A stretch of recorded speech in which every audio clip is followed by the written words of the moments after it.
Erika présente Prophétie, le podcast qui explore les prédictions les plus intrigantes pour le futur.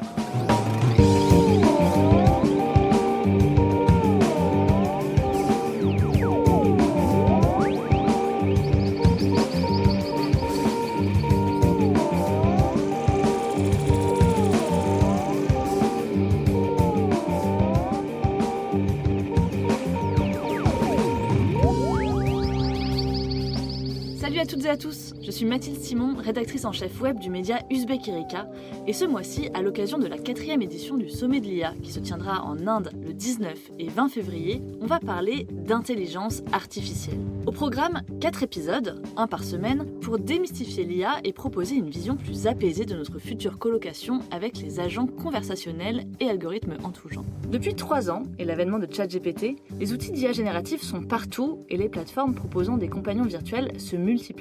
Rien qu'en 2025, une japonaise de 32 ans a épousé une IA, ChatGPT est devenu le psy de centaines de milliers de personnes, et pour moins de 3 $ par mois, on peut désormais ressusciter quelqu'un qu'on a perdu pour discuter avec lui.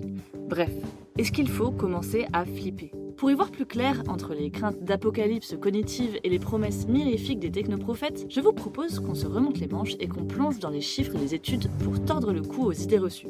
Pour ce 3e épisode, avec Elisa Thévenet, la rédactrice en chef de Futur, le magazine d'Uzbek Erika, on a décidé de s'intéresser à l'impact des IA génératives sur notre sociabilité et nos solitudes contemporaines. Salut Elisa. Salut Mathilde. Bon, Elisa, quand on sait qu'un Américain sur 5 a déjà expérimenté une aventure sentimentale virtuelle, que 20% des adolescents britanniques affirment se sentir plus à l'aise d'échanger avec des chatbots qu'avec des humains, et que le MIT s'est rendu compte que 10% des utilisateurs de ChatGPT le considèrent comme un ami, on se dit que ça commence à être un peu inquiétant tout ça, non ? Ce qui est certain, c'est qu'à l'échelle mondiale, les premières estimations qu'on a aujourd'hui nous disent que plus d'1 milliard de personnes ont utilisé des compagnons IA. Donc les compagnons IA, ce sont ces agents conversationnels qui jouent les amants, les amis, les thérapeutes, auxquels tu peux écrire, à qui tu peux t'adresser par audio ou même en utilisant la réalité virtuelle pour certains. En tout, on recense pas moins de 350 applications de ce type sur Google Play ou sur l'App Store. Et visiblement, ça paye puisque ces entreprises ont engrangé 221 millions de dollars depuis l'été 2023. Des montants qui ne font que croître. Et évidemment, les jeunes sont encore plus touchés par cette révolution des usages puisqu'il y a 72% des adolescents américains qui auraient déjà utilisé des assistants IA en tant que compagnons ou confidents selon l'ONG américaine Common Sense Media. Mais ce que je trouve vertigineux, c'est la rapidité avec laquelle ces chatbots ont été adoptés par les utilisateurs. Pourquoi ça marche autant, d'après toi ? Je crois que ça marche autant parce qu'en vrai, dans la vraie vie, il te faut à peu près 50 heures pour qu'une relation se mue en amitié occasionnelle. Et 200 heures pour que tu considères que c'est vraiment un ami intime.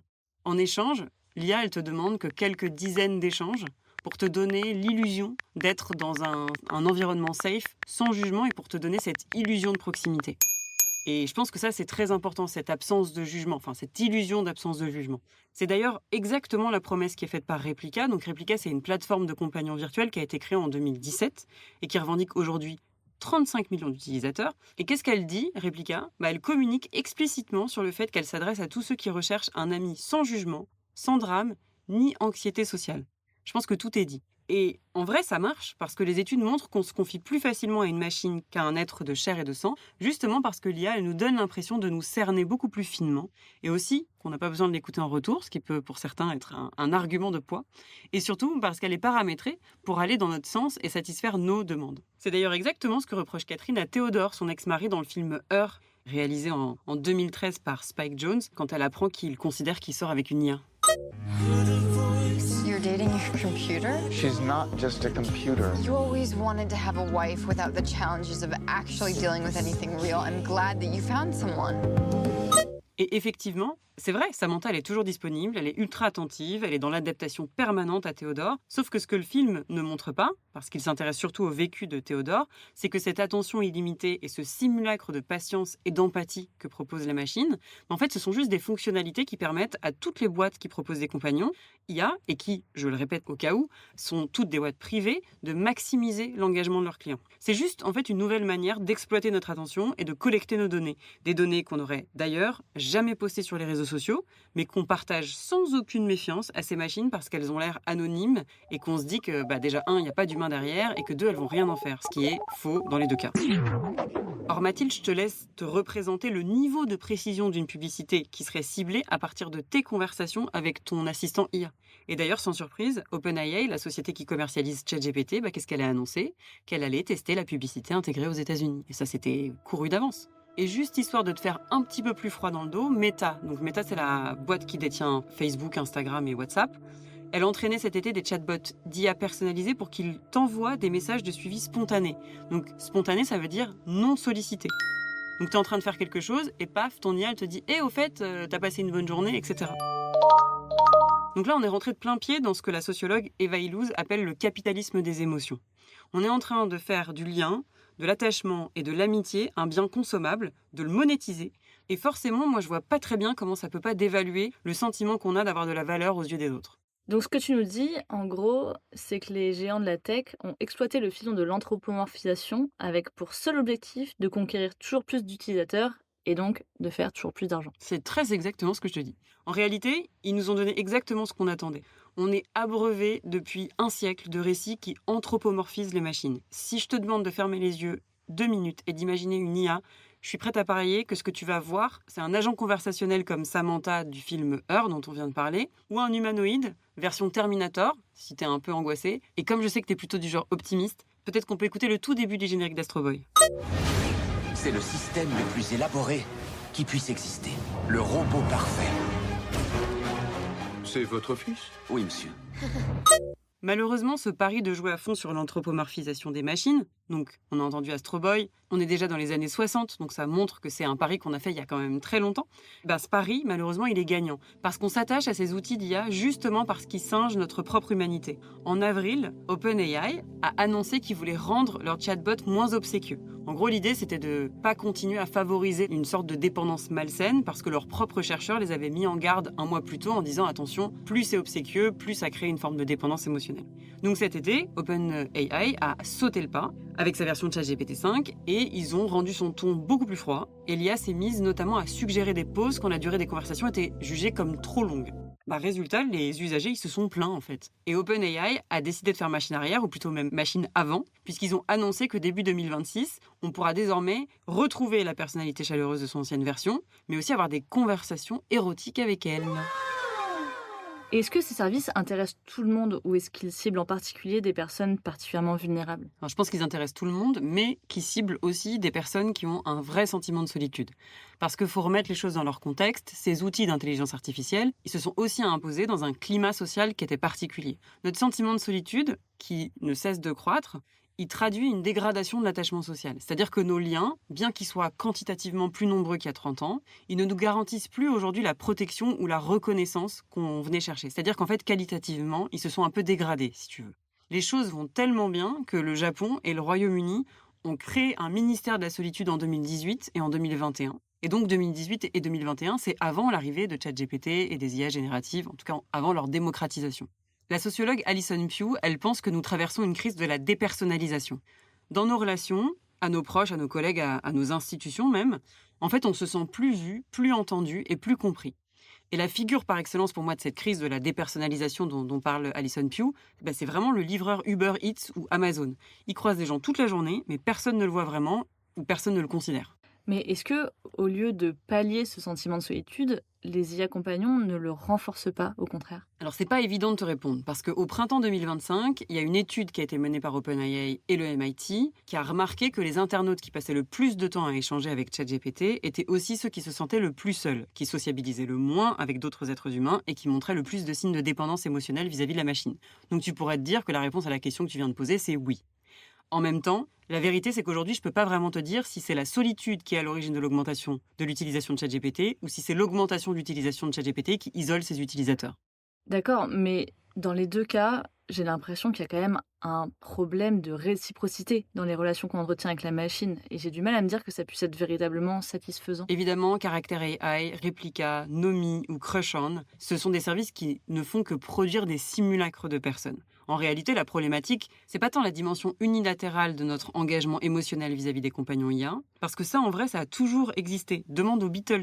Ladies and gentlemen, here are On a toujours projeté sur les stars ou sur des personnages de fiction un attachement. D'ailleurs, le mot parasocial, qui désigne justement ces relations qu'on a l'impression de nouer avec une personne qui nous connaît pourtant pas du tout, il a été élu mot de l'année en 2025 par le dictionnaire de Cambridge. Et s'il a été élu mot de l'année, pour moi, c'est parce qu'il raconte une époque. Il raconte aussi l'importance qu'ont pris les influenceurs depuis l'avènement des réseaux sociaux et maintenant les machines. Pour moi, le problème, c'est pas tant de projeter des sentiments sur quelqu'un qui nous connaît pas ou sur un objet. Encore une fois, on l'a toujours fait. Le problème, c'est plutôt qu'avec les IA compagnons, cette relation émotionnelle unilatérale, elle est couplée à une réciprocité dans l'interaction. Et ça, c'est beaucoup plus complexe à gérer pour nos cerveaux, parce que ça donne l'illusion d'une réciprocité émotionnelle qui n'existe pourtant pas du tout. En attendant, depuis le lancement de ChatGPT, la presse relaie de plus en plus de faits divers sinistres qui impliquent des IA génératives. L'année dernière, une famille a porté plainte contre Character AI à la suite du suicide d'un adolescent de 14 ans qui avait développé un attachement émotionnel à l'un de ses personnages. Et là, je t'en ai choisi un, mais en réalité, la liste commence à s'allonger. Alors sur ce point spécifique, OpenAI a voulu se montrer rassurant et a partagé il y a quelques mois que chaque semaine, 0,15% des utilisateurs de ChatGPT font part d'intentions suicidaires au chatbot et que 0,15% à nouveau montrent des niveaux potentiellement intenses d'attachement émotionnel à ChatGPT dans leurs échanges. Alors, tu pourrais dire que c'est pas beaucoup, sauf que ChatGPT est utilisé chaque semaine par 800 millions d'utilisateurs, ce qui signifie que chaque semaine, il y a environ 1,2 million de personnes qui lui envoient des messages suicidaires. Et là, le chiffre, il est quand même énorme. Mais le problème surtout, c'est que c'est pas des psychologues ni des psychiatres. Mais j'imagine que ces histoires dramatiques ont dû sonner l'alarme auprès des géants de l'IA et qu'ils ont essayé d'ajuster les choses, non ? J'aimerais bien te répondre oui. En vrai, OpenAI a annoncé récemment s'être entouré de 300 médecins et psychologues pour entraîner son algorithme à reconnaître les signes de détresse. Mais il existe une multitude de bots sous les radars qui subissent beaucoup moins de pression pour s'améliorer. Puis il faut voir aussi ce qu'ils vont en faire parce qu'on a aussi vu ce qu'ils ont fait avec leur comité éthique de protection, super intelligence, etc. C'est aussi beaucoup d'effets d'annonce. Il faut bien suivre pour s'assurer que ça donne quelque chose. Mais après, c'est important de rappeler aussi que ça fait longtemps qu'on cherche à faire des machines des compagnons de soins. Ça a commencé en 1966 quand un informaticien a créé le système ELISA. Donc ELISA, c'était un agent conversationnel qui était entraîné sur 128 mots-clés et qui simulait justement une conversation avec un psychothérapeute. C'est ce chatbot qui a donné son nom à ce qu'on appelle l'effet ELISA, qui désigne notre tendance à assimiler de manière inconsciente le comportement d'un ordinateur à celui d'un être humain. Donc en vrai, tout ça pour te dire qu'on est au courant, qu'on projette des intentions et une agentivité, si tu veux, à la machine depuis les années 1960. Donc très loin d'être un hasard si les géants de la tech ont décidé de paramétrer leurs algos justement pour qu'ils recourent à la première personne du singulier, pour qu'ils soient chaleureux et pour qu'ils poussent à la confidence. Après, je pense qu'il est aussi important de ne pas surpathologiser l'usage qu'on fait des intelligences artificielles non plus. Tant qu'on garde en vrai des relations fortes et surtout sainement contradictoires avec nos proches, je pense qu'en vrai tout va bien. On peut même se demander si les IA compagnons, encadrés par des règles très strictes, évidemment, elles ne pourraient pas devenir des supports thérapeutiques qui peuvent être intéressants. Un peu comme l'est le journal intime, par exemple. Parce qu'on sait que écrire, parfois ça peut aider. Mais encore une fois, ça nécessite qu'on mette en place de nombreux garde-fous qui aujourd'hui n'existent pas. Ok, mais en attendant, l'utilisateur moyen de Character AI passait l'an dernier déjà 93 minutes par jour à papoter avec ses amis virtuels. Est-ce qu'on commence pas à voir des phénomènes d'addiction apparaître ? Alors pour l'instant, on constate qu'il y a certains usages qui sont excessifs, mais on ne peut pas parler encore d'addiction, et peut-être qu'on ne pourra jamais parler d'addiction. Parce que l'addiction, ça répond à une définition très précise, et aujourd'hui, en vérité, on manque de recul sur les usages pour pouvoir savoir exactement ce qu'il en est. Ce qui inquiète certains professionnels, c'est aussi qu'à terme, il y a plutôt une forme de désapprentissage, si tu veux, des aptitudes sociales, et qu'on préfère se lover dans des bulles de filtre super puissantes et auto-validantes, plutôt que se confronter au vrai monde. Et que finalement, ces amis imaginaires, ils finissent quelque part par abîmer notre cohésion sociale. J'ai même vu que certaines personnes utilisent désormais ChatGPT pour draguer à leur place sur les applications de rencontres. Oui, ça se fait de plus en plus, mais c'est une dérive qui reste quand même assez anecdotique. Ce qui m'angoisse vraiment, moi, c'est la recrudescence de ce qu'on appelle les deadbots. Donc l'industrie de l'au-delà numérique, qui se nourrit des données de personnes décédées pour créer des simulacres, elle se porte aujourd'hui très très bien.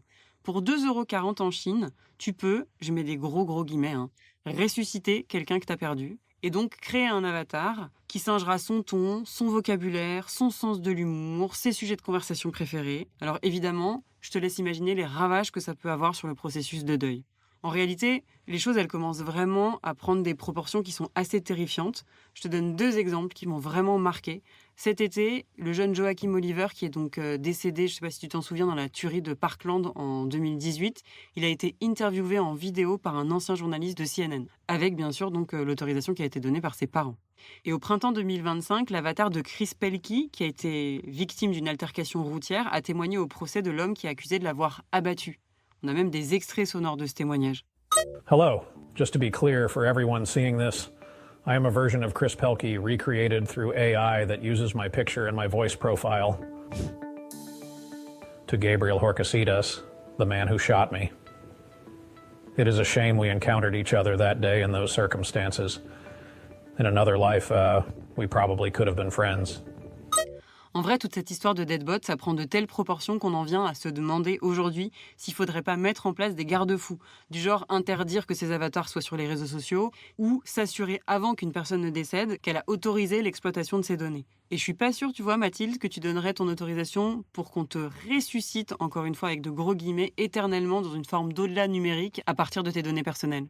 Non, je te confirme, je serais même complètement contre. Mais rassure-moi, Elisa, il y a bien des choses qu'on peut faire pour éviter de ne pas tous tomber demain dans une grande psychose généralisée. Alors, il faut savoir qu'on n'est pas totalement démunis non plus face à ce qui se passe. Donc pour le moment, la Californie, par exemple, a promulgué une série de textes qui imposent notamment aux plateformes de vérifier l'âge de leurs utilisateurs et de prévoir des protocoles de prévention du suicide. Mais en vrai, pour moi, il y a des mesures beaucoup plus simples qu'on peut mettre en place et beaucoup plus faciles à mettre en place dès demain, auxquelles on devrait s'intéresser. Je pense notamment à ce que propose la philosophe Anne Alombert, qui dit que le meilleur moyen d'enrayer le problème, aujourd'hui, c'est juste d'interdire au chatbot de parler à la première personne du singulier. Parce que si tu n'as plus de « je » et que l'IA te dit plus « je pense que », c'est beaucoup plus difficile de l'anthropomorphiser. Merci Elisa. Et merci à vous tous, chères auditrices et auditeurs, de nous avoir écoutés. Si vous voulez en savoir plus sur la place que prendra l'IA dans nos vies, je vous invite à vous plonger dans les 2 premiers épisodes de notre série spéciale Intelligence artificielle qui portait sur l'impact des IA sur notre cerveau et sur l'emploi, et de vous abonner à Prophétie pour être sûr de ne pas louper le prochain épisode qui s'intéressera à l'impact de l'IA sur la planète.